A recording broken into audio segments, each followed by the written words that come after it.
am not a number, I am a free man. A famous opening line from the 1967 BBC series The Prisoner, starring Patrick McGoohan. Patrick McGoohan had been playing a spy for a while on British TV, in a series called Danger Man that was very popular in the early 60s. As the show was wrapping up, the cast and crew had an end-of-season party, and several prominent members of Parliament showed up.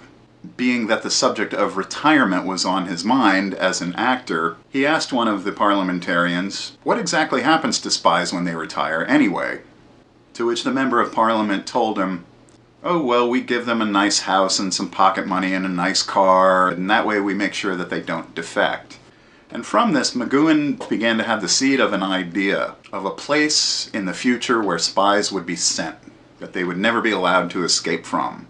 McGoohan had been taken with a coastal village in North Wales called Port Merion, which was something of an architectural oddity designed by Sir Clew Williams Ellis, an English architect who had a fascination for Italian design, and arches, and domes, and statues.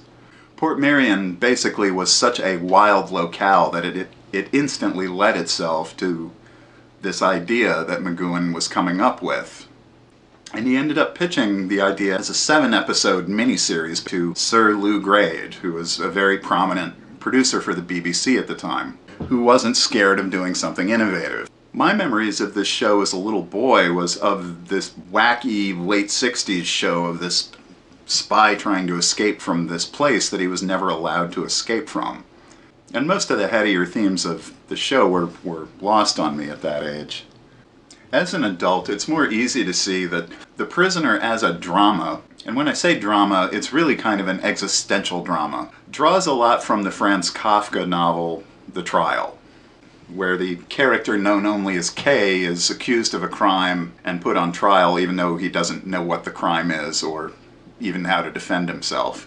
And the main characters in both The Prisoner and The Trial aren't really fighting for the specific vindication implied in the narrative. Really, what they're both about is trying to hold on to one's individuality in a more highly bureaucratized age. In a sense, The Prisoner is really a satire. It's a satire of the surveillance state. It's a satire of the global village, mentioned by Marshall McLuhan, referring specifically to the idea that in the electronic age, people were losing their private identities. And that is really the main thing that the character of Number 6 in The Prisoner struggles with. It's not really about what he knows or what he doesn't know, why he resigned, and so on. The information that the villainous Number 2 is always trying to pull out of him by any means necessary. Now, The Prisoner is about proclaiming the right to be a private individual in a modern age. An age of phony conviviality. An age where you're watched 24/7 and expected to conform. An age essentially where the state tells you who you are rather than you telling them. And techno-society isn't the only thing that The Prisoner is really mocking. It's also an anti-monarchical satire. It even pokes fun of the idea of a TV show itself. Since McGoohan had played a spy for many years, people were expecting him to play a spy again, and if The Prisoner is any indication, McGoohan was happy to disappoint them. And it's Number 6's constant impertinence and flying in the face of the enforced convention around him that makes this show so rewatchable. But, and this is an important but, The Prisoner isn't a show you can really binge watch, though.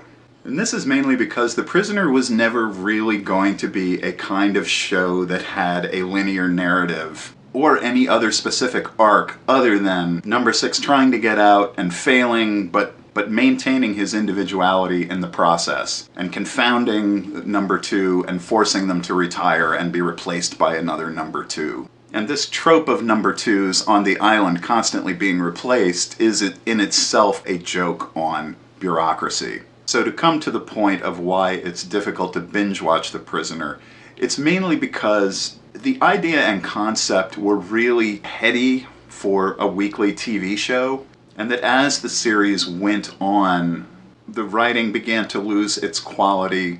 The staff and crew were having difficulties with Patrick McGoohan. He was notoriously difficult to work with. And I definitely feel, having rewatched it recently, it probably would have done better as a 7-part miniseries than the 16 episodes they ended up with, because the writing definitely flagged by the end. McGoohan was doing most of the writing for the show. He was getting exhausted by it.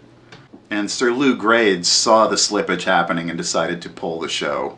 So a hastily done ending was created for the series, which, according to legend, pissed some fans off so much they were going to Patrick McGoohan's house, yelling at him through the windows, threatening him.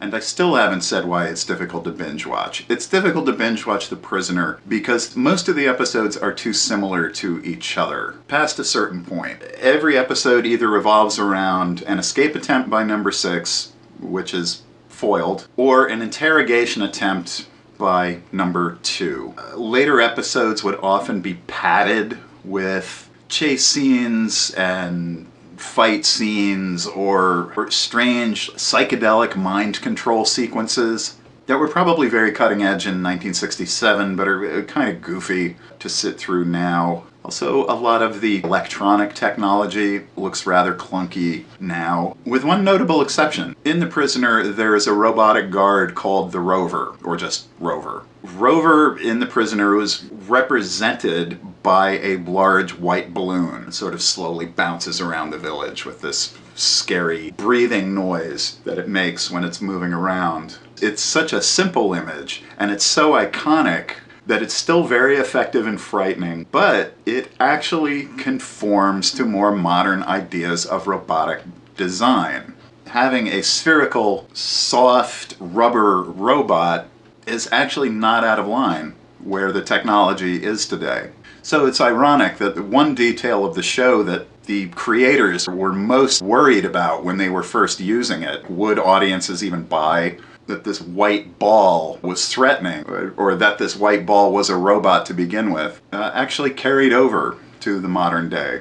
The show also had a very different visual and editing style to it that set it apart from other material of the time. It clearly leans into psychedelic film influences, but it also has a very strong sense of theater. And most of the editing, especially in the dialogue-driven scenes, is very clipped and very rapid-fire. Like McGoohan himself had a very clipped, rapid-fire way of speaking. So all the editing cut around his manner of speech feels very modern and edgy. In fact, the whole style of The Prisoner seemed designed to put one on edge. Almost any scene where people are talking in The Prisoner involves interrogating one another. Literally everybody in the village is trying to put on a false front and get information out of someone else. It creates a constant vibe of discomfort, and that's really one of the singular flavors of this show, is how uncomfortable it feels.